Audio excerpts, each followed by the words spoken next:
apabila kemudian pemerintah menyatakan tidak ikut campur atau cawe-cawe terhadap proses pilpres yang akan kita hadapi ke depan ini, mudah-mudahan itu yang terjadi. Ya tentunya kita partai-partai politik yang akan bersiap untuk menghadapi pilpres dan pileg di 2024 berharap kekuasaan atau pemerintah ini bersifat netral, ya. Kemudian presiden selaku kepala negara sekaligus kepala pemerintah juga tidak cawe-cawe, tidak intervensi terhadap proses-proses menjelang pemilu 2024 ini. Harapannya kan seperti itu, supaya kekuasaan ini bisa menjaga jarak yang sama kepada setiap partai politik ataupun calon presiden yang nanti akan didorong untuk maju di 2024. Kalau misalnya kekuasaan itu memiliki preferensi tertentu, ya itu yang menjadi kekhawatiran kita semua, karena preferensi tertentu kepada kandidat tertentu misalnya, itu tentu akan berpengaruh pada bagaimana kekuasaan ini berdiri.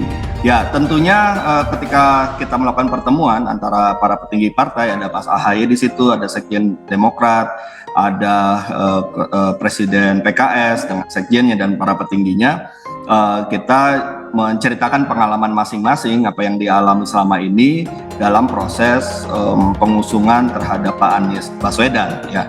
Dari cerita-cerita itu kan kita mendapatkan pengalaman masing-masing apa yang dialami. Ya saya tidak mencapai pada kesimpulan itu dulu ya. Tapi yang jelas kalau dari pengalaman-pengalaman yang kita hadapi selama ini, ya kita merasa ada ketidakadilan di dalam perlakuan antara satu partai politik dengan partai politik lainnya. Gini saja, yang jelas pernyataan bahwa presiden cawe-cawe ya di dalam proses menjelang pemilu ini pun sebenarnya kan menurut kami itu tidak tepat ya, karena bagaimanapun kita berharap presiden bisa menjaga jarak yang sama kepada seluruh pihak, termasuk juga ketika membicarakan persoalan negara, ya itu juga bisa dilakukan secara bersama-sama, jangan karena kemudian memiliki preferensi terhadap kandidat tertentu akhirnya dianggap berbeda dan tidak dilibatkan lagi dalam kita untuk membangun negeri ini.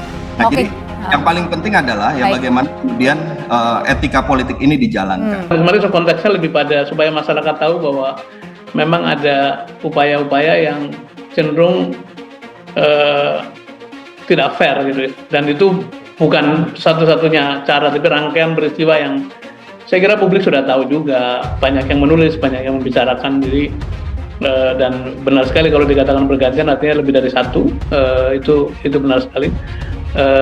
Secara proses barangkali sah saja, cuman ingin kita menyampaikan kepada publik, pada masyarakat, para pendukungnya Pak Anies, bahwa suasana memang tidak seperti biasa, tidak mudah, dan saya pun berdialog dengan sejumlah pihak termasuk para pengamat internasional, media-media internasional itu mereka bertanya kenapa sampai begini rupa gitu ya, dan memang penjelasannya sulit untuk dijelaskan dengan rasional, tapi itulah yang kita alami dan barangkali ini bagian dari dinamika perjuangan, tantangan berjuang untuk mendorong perubahan. Koalisi perubahan dengan koalisi-koalisi lain, setiap kader kami, pengurus kami bebas menyampaikan aspirasi dan keinginan. Nggak ada yang kemudian baper, nggak ada yang kemudian merasa marah. Karena apa? Kita terbuka. Tapi bagaimanapun semua keputusan sesuai dengan konsensus. Nah ini yang menguatkan kami, saling terbuka, saling bebas memutarkan pendapat satu sama lain. Tidak ada yang satu dominan, tidak ada satu yang ketakutan. Takut ditekan ini, ditekan itu, enggak. Inilah kelebihan dan kekuatan koalisi perubahan. Terima kasih Mas, ini pertanyaan yang sudah diajukan sejak Oktober 2022. Ya, sampai dengan hari ini sesuai dengan apa yang disampaikan oleh Ketua Umum kami Mas AHY secara terbuka di publik dalam berbagai kesempatan, di doorstop, di konferensi pers, bahkan di acara katakanlah ulang tahun ya teman-teman PKS dan berbagai acara resmi lainnya, di bidang politik juga. Ya, sampai kemarin ya kami kemarin diskusi dengan Mas AHY di tim kecil ya, di pengurus inti ya di konspirasinya Partai Demokrat. Beliau masih menyampaikan dengan tegas dan jelas, kita ya mengutamakan keinginan rakyat. Rakyat ingin perubahan dan perbaikan bisa terwujud, dan itu melalui kerjasama dengan teman-teman Nasdem dan PKS. Dan itu dengan capresnya adalah Anies Baswedan, bukan yang lain, ya.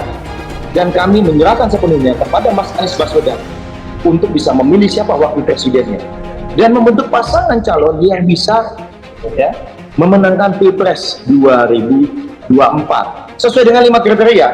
Ya, kalau misalnya Mas kok ini nama Mas Ahaye gaungnya kuat sekali, ya kalau dari kami melihat ya mohon maaf, namanya kader, setiap partai wajar saja kalau misalnya banyak kader kami menggaungkan nama Mas Ahaye. Tetapi kami selama ini juga banyak mencermati, masyarakat juga banyak menyampaikan di berbagai survei, tidak ada satupun lembaga survei yang kami bayar di publik itu yang menyampaikan nama Mas Ahaye adalah salah satu pasangan yang paling pas buat Mas Anies Baswedan. Berbagai pengamat politik juga menyampaikan hal yang sama. Ya, di luar ada juga usulan nama-nama lain misalnya. Itu nggak ada satupun yang kaitannya dengan kami. Bagi kami itu adalah masukan masyarakat, apalagi di lembaga survei, mereka punya cara terukur dalam mengkaji segala sesuatu. Bagi kami itu masukan. Hanya saja ingat, Demokrat, Nasdem, PKS sudah bersepakat di piagam perubahan yang ditandatangani ketiga ketua umum kami. Ya. Oke. Kalau gitu Capres sebenarnya Mas menentukan cawapres. Sosiolog bongkar 6 modus penjegalan Anies, bukan isapan jempol tapi nyata dilakukan. Sosiolog Musni Umar membongkar 6 modus penjegalan bakal calon presiden dari Koalisi Perubahan untuk Persatuan KPP Anies Baswedan. Penjegalan terhadap mantan gubernur DKI Jakarta tersebut merupakan hal yang nyata dilakukan, bukan isapan jempol belaka.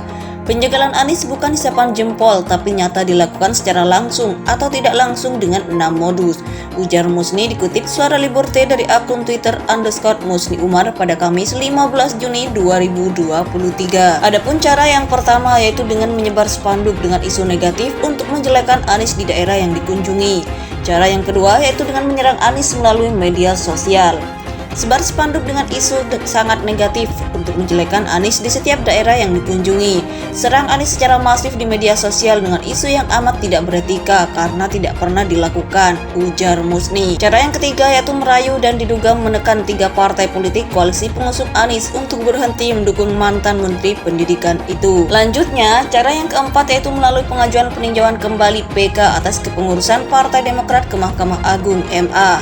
PK Partai Demokrat ke MA memasukkan AHY kandidat Wapres Ganjar dan rekonsiliasi dadakan antara PDIP dengan Demokrat setelah 19 tahun Ibu Mega dan Pak SBY tak bersapa, ujar Musni. Cara yang kelima yaitu diduga menggunakan lembaga survei untuk melemahkan Anies, dan cara yang keenam yaitu dengan menekan Partai Nasdem. Diduga menggunakan lembaga survei untuk melemahkan bahkan menghabisi Anies. 6. Menekan Nasdem dengan mentersangkakan Johnny Plate dan berita terakhir SYL, ujar Musni. Penjegalan terhadap mantan gubernur DKI Jakarta tersebut merupakan hal yang nyata dilakukan, bukan isapan jempol belaka. Penjagalan Anies bukan isapan jempol, tapi nyata dilakukan secara langsung atau tidak langsung dengan 6 modus, ujar Musni dikutip Suara Liberté dari akun Twitter _Musni Umar pada Kamis 15 Juni 2023.